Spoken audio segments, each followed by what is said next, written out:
Welcome to the Guitar Channel. I am super happy to welcome you a new interview in Montreux in Switzerland. I have the one and only Nick Johnston sitting right next to me.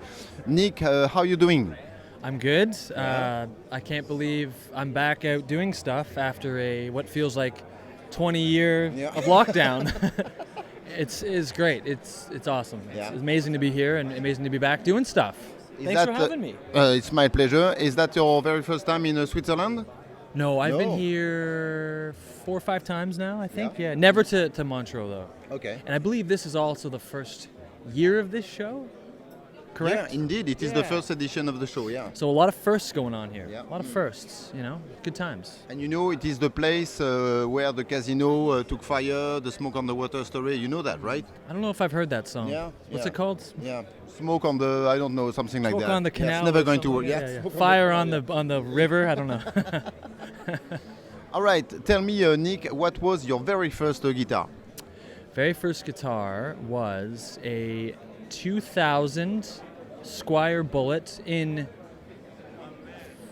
Fiesta Red, used Nice. for 90 Canadian dollars, which is like €1. Okay. And I got a Frontman 15R, had the reverb. Okay. It was the little package I got with a little tuner and a cable. Okay. I was 14. So you started on electric guitar at the beginning? I did. I started electric guitar. I had a neighbor that played, and I used to listen to him through his basement window. Yeah. I wasn't stalking him, but I would listen from my front porch, and then eventually I went over and got the courage to say, "Can I come watch?" Okay. And then I was bitten by the bug pretty early on after I saw somebody actually playing guitar in front of me. And who would you say are your main influences regarding guitar or music in general? Guitar players I always loved growing up. I loved Eddie Van Halen and Stevie Ray Vaughan. The music I listen to, all the Zeppelin, Deep Purple, all the, Sabbath, Yngwie, Satriani, the usual suspects. Yeah, okay. The guys, Yeah. the pantheon of rock, Yeah. basically. Yeah. So. And what was your training and the main steps, on how you became the musician you are at the moment? Basically, the training I had was closing the bedroom door and sitting for 8 hours a day. Okay. It works? Yeah. I think. Yeah. Maybe. I hope. I didn't really have any money to take lessons or go to school. I had a crippling fear of playing in front of anybody for a long time, and the insecurity a small town kid has of performing live. Okay. And then just over time, getting better and kind of out of my shell. And then I learned theory on my own later, and just kind of figured it out. Okay. So by mostly making bad self-taught. decisions. Yeah, all self-taught. Self-taught. Okay. Yeah. Okay. Yeah. So tomorrow you're going to give a masterclass here.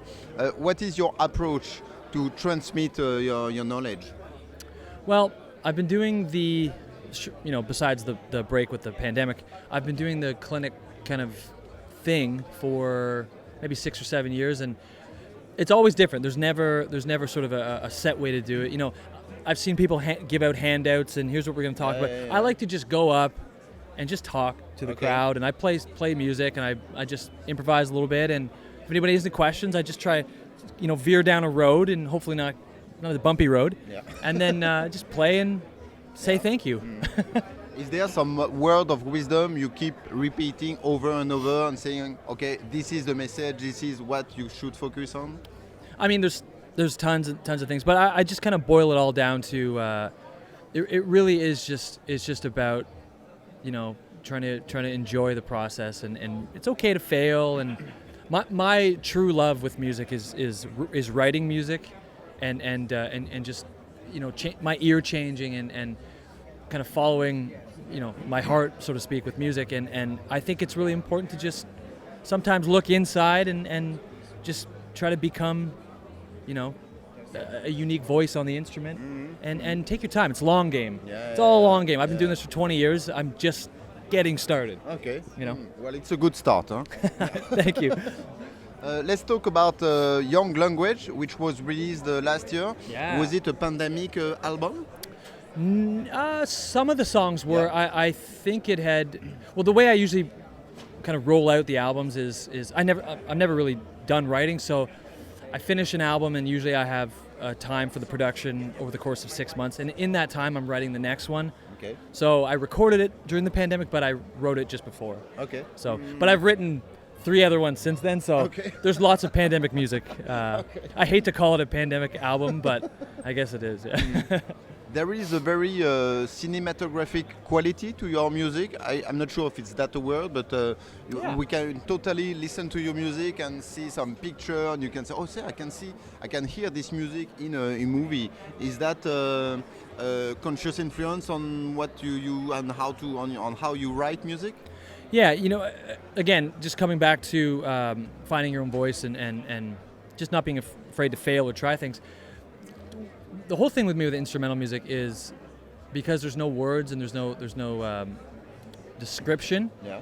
I find it can be very easy to fall into a trap of playing what I like to call backing track rock, where you just have chords and you solo over it, which is I never wanted to do that. So I'm always just looking for ways to kind of tell a bit of a story with the harmony. So with tension and releasing the tension, oftentimes that sounds very dramatic,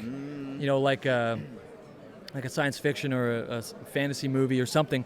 But it's just because that music has a lot of tension in it, and ultimately, I like progressive music. I like big and dramatic harmony and different harmony.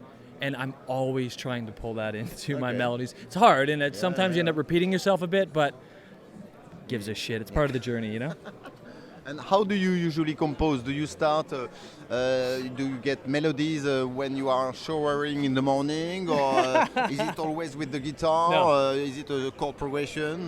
Do you have a method? I attempt to play piano, so I write everything. I write everything on a piano. Okay. Yeah. That Which might is be a little part bit of the secret. Yeah. It's very dramatic, and because I don't have any technique on a piano, I'm forced to have very simple melodies. Okay. It's like my dad with a phone. Okay. So now we know the secret. Just play the one-finger piano, and you will be. That's right. You will end up as good as Nick. Do the 70-year-old man on an iPhone, and you'll be writing albums.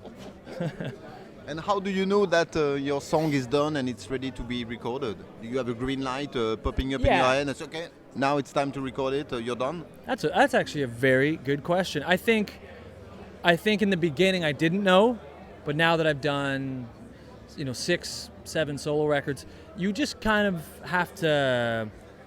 It's more so that the building is abandoned rather than it's just you just leave it. It's just done because you could just keep. I'll fix this. I'll do another solo.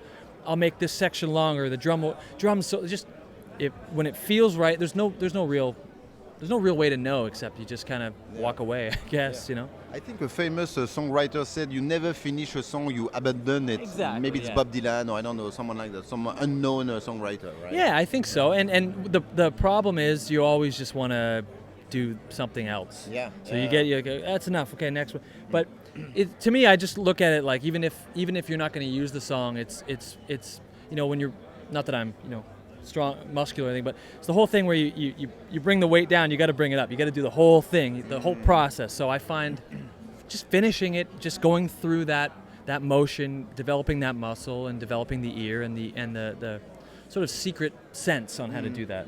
I'm sure you know too. Yeah. You just do it. Yeah. You just try it, and arrangement becomes everything. It's okay. This song I want to try a different arrangement. I want to try. I'm doing these same things. I put the bridge there. You want to change it. So a lot of times it's how you arrange the song too. That's how you know it's done. And do you need an outside pair of ears to tell you, okay, Nick, this is done. Let's move on to the next song, or you are always the ultimate last judge? I try to write with the door closed as much as I can. You lock yourself in. Well, it's interesting because the music I write is so polarizing because it is guitar music, but there's not a lot of sometimes guitar in it. Yeah. So I try not to I just maybe my wife I show or just a couple really close friends, but even their opinions I kind of take them with a grain of salt because I know what I'm trying to do. It doesn't always come across. And I'm also kind of neurotic and insecure about all that, so I usually wait until it's finished. Okay. Yeah. How What do do you you- think? I did this, Okay. yeah. How do you get usually your tone on when you record? Is that difficult? Because on young language, the sound of the guitar is really amazing throughout the whole album. So what's your secret? I work with a really great engineer. I've been working with the same engineer for most of my career now. We usually source a couple nice amps. I have my signature guitar, which I pretty much just use one guitar for the record. And then I go in a room with the amps, and we just find sounds. And it's interesting that sometimes the guitar sound you get without the band kind of sounds great, but when you play with the band, all that information can be lost. So sometimes, you have to play with the track. Sometimes the tone by itself is kind of shit. Yeah. But it pokes through. So there's no real thing. I think it's depending on the music you're playing, depending on where your ears are, depending on where you're at. But usually it's just, as long as you have good gear, it should work. Yeah. In theory, good gear and rehearsed. It sounds hands. easy, when you say it, Hopefully, I don't know. Yeah. But I'm glad you like the sound. So for you, it is guitar, cable, and amp. That's it. That's it. No secret pedals or stuff like that. No, I think if we're recording, I've been getting a little bit more into using a Univibe or a little bit of a chorus or treble, but never any boost pedals really. I usually just try to get the amp pushing hard. That's where I get all the gain from. Favorite amp? I like some of the old Marshall stuff, Boogies, Orange. I used to use a Friedman, which was great. I like a little bit of everything. Okay, tube amp anyway. Yeah. No modeling stuff, no digital plug-in or. At home, I use.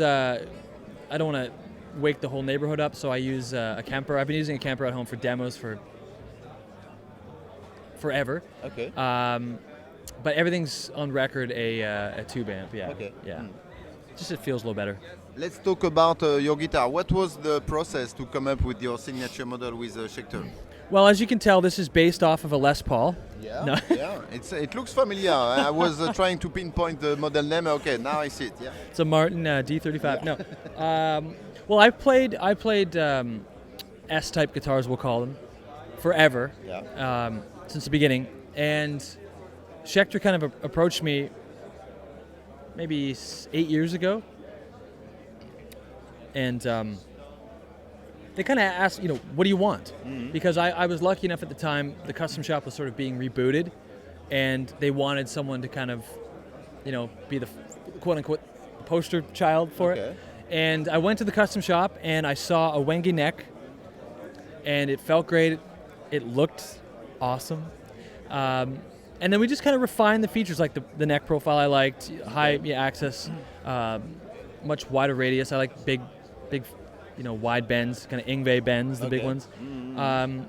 And just a pretty simple body. Pickups, we made them in the custom shop. It's an ebony fingerboard. It was just, simple things like, for example, just getting a master tone and volume 5-way. I like this bridge a lot. And you keep the bridge down to the table, no floating bridge for you, or is that just a guitar from a... It kind of, this is just the one off the rack over there. Okay. Typically, not really. I mean, I used to have it a little bit more like Jeff Beck, where you could kind of wail on it a little bit, but for years I didn't use a bar. I just used my hand. I grabbed the bridge, and I started using a bar again, and so I'm kind of relearning what I like in the bridge. Okay. But everything I play stock, I don't change anything, because it was kind of built to be my kind of dream guitar. Mm-hmm. And then we did the Diamond Series model, which is the less expensive model. So this is the US model, and there is a lower priced model, which I heard some very good comment on the low price guitar. Yeah? Oh yeah, it seems to be doing quite well. So as long as I don't fuck it up, we're good.